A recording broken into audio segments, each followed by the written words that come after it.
Le 17 janvier 1936 paraissait dans l'Action française la critique de François Vineuil du film Le Goujat, The Scoundrel, texte intégral.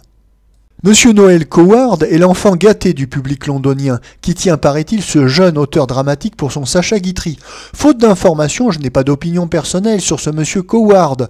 Je sais que le film Sérénade à Troyes, tiré d'une de ses pièces, après refonte presque complète par le malicieux Lubitsch, m'avait enchanté. La comédie originale a rapidement échoué à Paris. Le commentaire et l'analyse de Lucien Dubèche m'ont convaincu que ce n'était que justice, que Paris avait corrigé l'engouement des Anglais. On a lu encore dans quelques journaux des confidences de M. Coward sur l'heure de son petit lever et ses marques favorites de cigarettes, qui paraissaient plutôt dignes d'une vedette platinée que du rénovateur du théâtre britannique. M. Coward est en effet une vedette, et s'il vous plaît, d'Hollywood. Il est allé y interpréter son premier scénario. Je n'ai pas besoin de vous dire que ce fut une belle émulation ces jours-ci dans la colonie anglo-saxonne et parmi les anglomanes de Paris, à qui verraient le premier ces nouveaux débuts de M. Coward au cinéma Balzac. Si ma religion est mal éclairée en ce qui concerne M. Coward, auteur dramatique, je suis assez bien renseigné cette semaine sur M. Coward, comédien.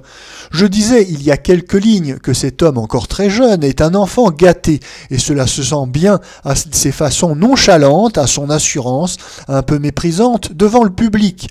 Mais il est dans l'ordre des choses que les Anglais raffolent de cette morbidesse anguleuse, de cette élégance qui ne livre ses secrets qu'aux initiés. Il n'est pas d'ailleurs besoin d'être insulaire pour trouver que cela a son goût.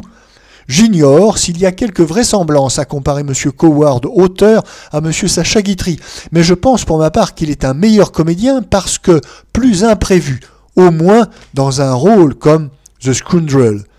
J'ajoute que M. Coward, acteur, a beaucoup plus de tact que M. Coward, écrivain, toujours à en juger par ce film. Il s'y nomme Mallard. M. Mallard est un grand éditeur new-yorkais.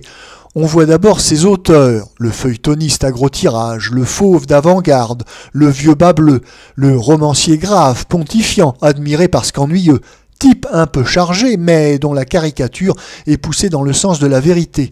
Ces gens de lettres, comme il se doit, ne se réunissent que pour déchirer leur prochain, en l'occurrence Mallard. Comme ce ne sont pas des imbéciles, leurs propos sont féroces, mais non inexacts. Mallard entre en scène, fredonnant la Marseillaise.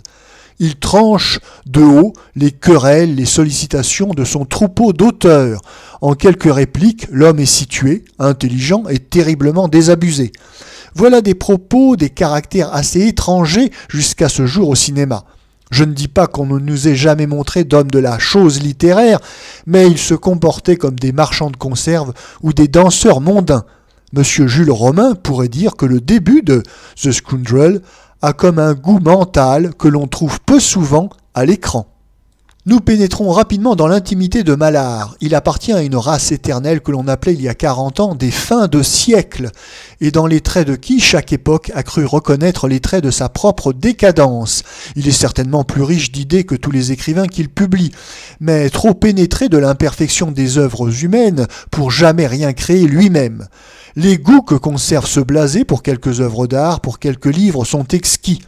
Au moral, ces raffinements sont négatifs. De la négation au cynisme, voire à la brutalité, il n'y a qu'un pas. Par un mélange de pudeur et de mépris, Mallard exècre la pitié.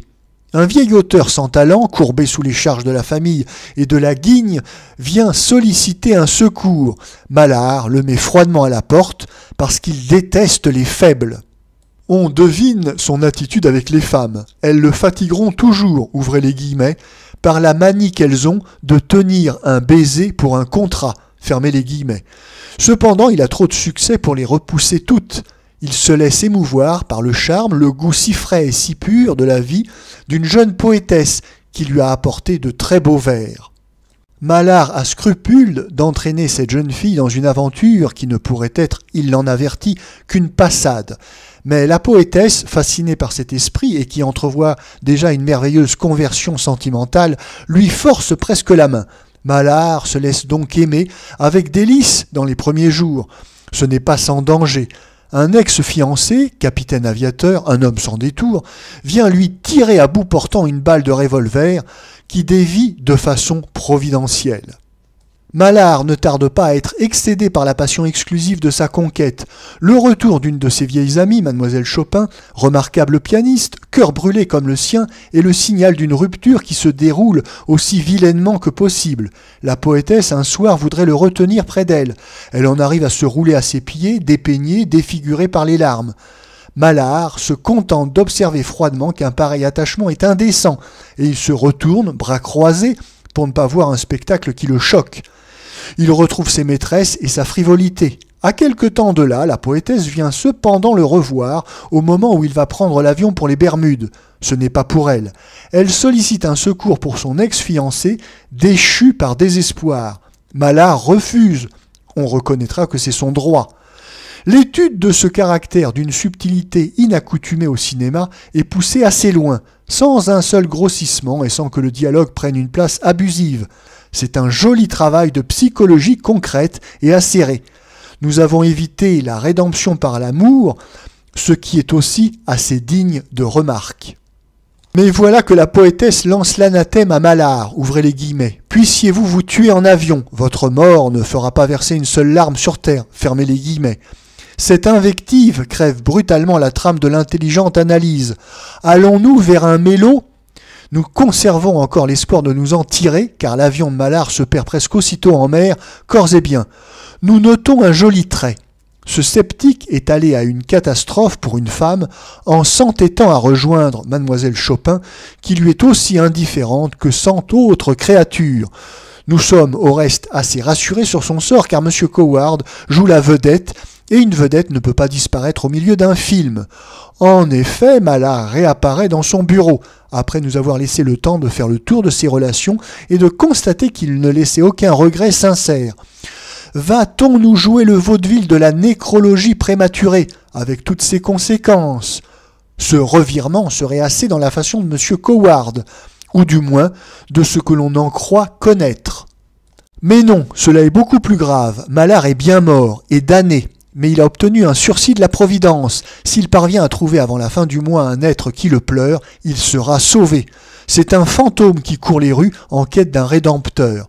Il faut voir la tête du public, venu pour déguster l'ironie un peu anarchique de M. Coward et que l'on plonge en pleine métaphysique. Le dénouement le trouve consterné. Il faut avouer qu'il y a de quoi. Mallard a enfin retrouvé sa poétesse dans une soupente où elle héberge l'ex-aviateur. Ce dernier, devant le mauvais génie de sa vie, saisit de nouveau son revolver et tire sans succès d'ailleurs, puisque Mallard est déjà mort. Épouvanté, il se loge une balle dans le cœur et tombe raide. Mais Mallard adresse au Tout-Puissant une fervente prière, que ce nouveau trépassé revive. Et le sang cesse de couler sur la poitrine de l'aviateur. Il se relève. La poétesse s'agenouille en larmes devant Mallard, qui n'a plus qu'à remercier le ciel. Inquiets sur l'accueil que l'on ferait à cette résurrection, les exploitants ont taillé à grands coups de ciseaux dans cette fin.